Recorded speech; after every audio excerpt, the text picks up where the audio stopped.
Hello friends, welcome to Defence Matrix. तो Indian government द्वारा Rafale M की deal जो है ये साइन कर ली गई है और करीबन 26 के अराउंड रफाल इंडियन नेवी को मिलेंगे, जिसमें से 22 जो है ये सिंगल सीट रफाल होंगे जो कि एयरक्राफ्ट कैरियर से ऑपरेट होंगे। वहीं पर 4 जो है ये ट्रेनर वर्जन होंगे जो कि ट्रेनिंग के लिए इस्तेमाल किए जाएंगे पर एयरक्राफ्ट कैरियर से ऑपरेट नहीं होंगे। तो ये 63,000 करोड़ की डील है और जैसा कि हमने पास में डिस्कस किया हुआ है कि ये एक्सपेंसिव साउंड कर रही है पर काफ़ी कॉम्पिटिटिव प्राइस यहाँ पर है। और इस डील में खाली एयरक्राफ्ट का ही कॉस्ट नहीं है पर साथ में training, simulator, associated equipment, weapons और परफॉर्मेंस बेस्ड लॉजिस्टिक्स इंक्लूडेड है। तो ये चीज़ हमने पहले भी बताई थी कि जो पहली डील होती है वो इसलिए एक्सपेंसिव हो जाती है क्योंकि उसके साथ आपको ये सारी चीज़ें लेनी पड़ती हैं। और हमने प्राइस कंपैरिजन भी किया था जहां पर हमने बताया था कि जो नेवी के रफाल है ये एक्चुअली एयरफोर्स की डील से सस्ते पड़ रहे हैं। बाकी हमने फिलीपींस के F-16 ऑर्डर को भी डिस्कस किया था जहां पर प्राइसिंग जो है अगेन कॉम्पिटिटिव आ रही थी और रफाल मुश्किल से $1 मिलियन ही एक्सपेंसिव पड़ रहा था, जबकि कैपेबिलिटी में ये ऑलमोस्ट ट्वाइस एज कैपेबल है। इवन यहाँ पर इंडियन एयरफोर्स के लिए भी एडिशनल वेपन्स और इक्विपमेंट लिए जा रहे हैं। और जो एक बड़ी खास बात है वो ये है कि यहाँ पर ट्रांसफर ऑफ टेक्नोलॉजी भी करी जाएगी जिसके अंतर्गत इंडिजिनस वेपन्स को इंटीग्रेट किया जाएगा। और बड़ी बात यह है कि जो प्रोडक्शन फैसिलिटी है रफाल की जिसके अंतर्गत फ्यूजलाज को बनाया जाएगा वो भी इंडिया में खुलेगी। तो क्योंकि इस लेवल पर चीजें चल रही हैं तो अब स्पेकुलेशन बढ़ गए हैं कि एयरफोर्स द्वारा भी फर्दर रफाल के ऑर्डर दिए जाएंगे और हो सकता है एयरफोर्स के ऑर्डर के दौरान पूरे एयरक्राफ्ट का प्रोडक्शन ही इंडिया में कर दिया जाए। पर्सनली हम इस चीज़ से सबसे ज़्यादा सेटिस्फाइड हैं कि टेक्नोलॉजी ऑफ ट्रांसफर हो रहा है इंडिजिनस वेपन्स को इंटीग्रेट करने के लिए। तो अस्त्र मार्क 1 जैसी मिसाइल्स हो गई, उसके बाद रुद्रम सीरीज जैसे एंटी रेडिएशन मिसाइल्स हो गई, फिर स्मार्ट बॉम्ब्स हो गए, ये सब रफाल से इंटीग्रेट होंगे। तो लॉन्ग टर्म वॉर में इस प्लेटफॉर्म को सस्टेन करना हमारे लिए ज़्यादा आसान हो जाएगा। बाकी पहले तो सुनने में ये भी आ रहा था कि रडार तक यहाँ पर उत्तम लगाया जा सकता है, लेकिन वो प्लान ड्रॉप कर दिया गया था क्योंकि प्राइस और समय दोनों यहाँ पर ज़्यादा लग रहा था। खैर, एयरफोर्स की डील में इस पर चर्चा भी हो सकती है। बाकी जो MRO फैसिलिटी है उसको पहले खोला ही गया है। तो अगर इंडियन एयरफोर्स द्वारा बहुत बड़ा ऑर्डर नहीं दिया जा रहा है और उसके बाद भी जो ट्रांसफर ऑफ टेक्नोलॉजी लेवल है, उसके बाद लोकल प्रोडक्शन लेवल है, वो बढ़ता है तो भी एक तरीके से एक प्लस पॉइंट की ऐड करेगा और लोकलाइजेशन लेवल रफाल में बढ़ाएगा। तो सस्टेनमेंट यहाँ पर आसान हो जाएगा, जो कि पास्ट में हमने देखा था परेशानी का सबक हमारे लिए बना था, क्योंकि वेपन्स तक के लिए आपको ओरिजिनल इक्विपमेंट मैन्युफैक्चरर को कॉन्टैक्ट करना पड़ता था ताकि वो आपके प्लेटफॉर्म को अपग्रेड करें। दूसरी कंट्री के वेपन्स तो आप लगा ही नहीं सकते थे, पर वो चीज़ यहाँ पर नहीं होगी। बाकी जो रफाल का पहले से वेपन पैकेज आएगा वो खुद काफ़ी ज़्यादा पावरफुल होने वाला है। मीडिया और मिसाइल अब इंडियन नेवी के पास भी आ जाएगी, तो उनके पास भी बियॉन्ड विजुअल रेंज में एक एज आ जाएगा। मीडिया और मिसाइल की जैसा कि हमने बताया रेंज 200 किलोमीटर के अप्रॉक्स क्लेम करी जाती है। ऑफिशियली कहते हैं कि 100 से 150 किलोमीटर के ऊपर है, पर MBDA द्वारा एक ट्वीट में 200 किलोमीटर तक एक्सेप्ट किया गया है। तो ये प्लेटफॉर्म इंडियन नेवी को 2028 तक मिलेंगे। लेकिन जो इंटरेस्टिंग चीज़ यहाँ पर है वो ये है कि क्योंकि इस डील के साथ जो ट्रांसफर ऑफ टेक्नोलॉजी है उसकी बात हो गई है जिसके अंतर्गत इंडिजिनस वेपन्स को इंटीग्रेट किया जाएगा, तो अच्छी खासी पॉसिबिलिटी एग्जिस्ट करती है कि जो इंडियन एयरफोर्स के एग्जिस्टिंग रफाल हैं उनमें इंडियन वेपन्स का इंटीग्रेशन पहले ही चालू हो जाए, क्योंकि नेवी और एयरफोर्स के रफाल ऑलमोस्ट आइडेंटिकल होंगे। तो जो रफाल हैं ये मीडिया और मिसाइल तो फायर करते ही हैं, साथ ही साथ मीका मिसाइल भी फायर करते हैं। और मीका मिसाइल का जो एक्टिव वर्जन है जिसे मीका EM या फिर RF कहा जाता है, वो कैपेबिलिटी वाइज अस्त्र मार्क 1 से नीचे आती है। तो अगर वहां पर अस्त्र मार्क 1 मिसाइल लग जाएगी तो ये रफाल के लिए एक बड़ा अपग्रेड रहेगा। बाकी जो दूसरा बड़ा अपग्रेड रफाल के लिए होगा ये एंटी रेडिएशन मिसाइल्स का इंटीग्रेशन होगा, क्योंकि फ्रांस द्वारा खुद कोई एंटी रेडिएशन मिसाइल नहीं बनाई जाती है।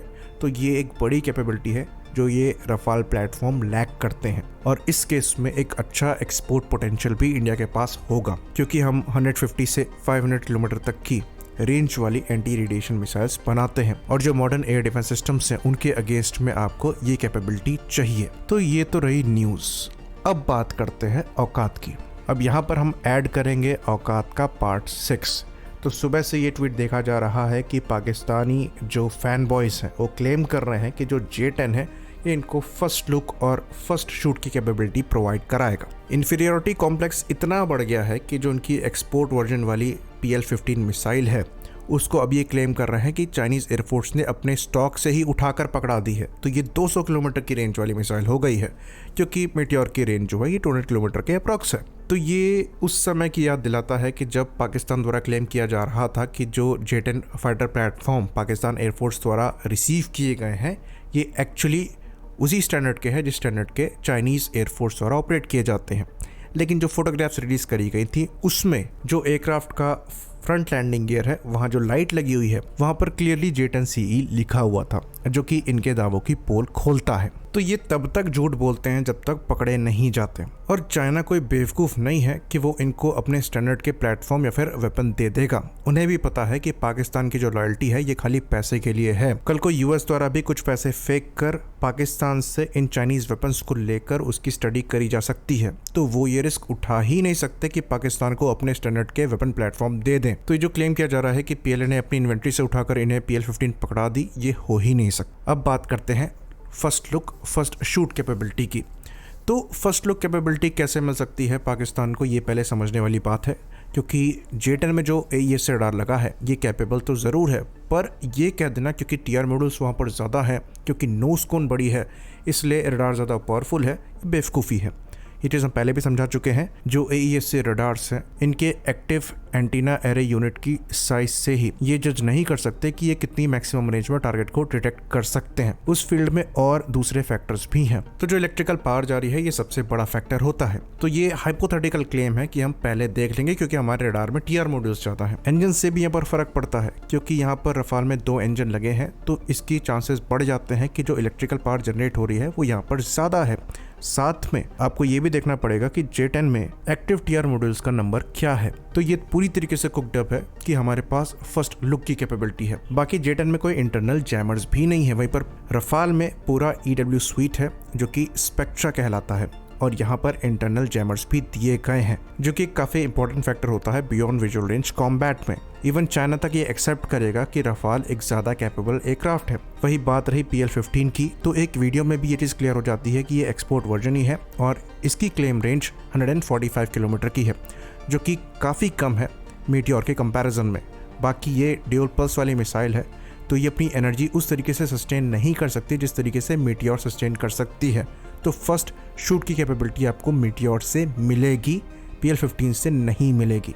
तो ये बहुत बड़ी गलतफहमी में है। बाकी काउंटर में ये अब क्लेम करने लगते हैं कि मीटियोर भी एक्सपोर्ट वर्जन वाली है। तो आप ये चीज़ प्रूव करिए, तुक्का मत मारिए कि एक्सपोर्ट वर्जन वाली है। मीटियोर का एक्सपोर्ट वर्जन एग्जिस्ट करता है, आप यही प्रूव कर दीजिए।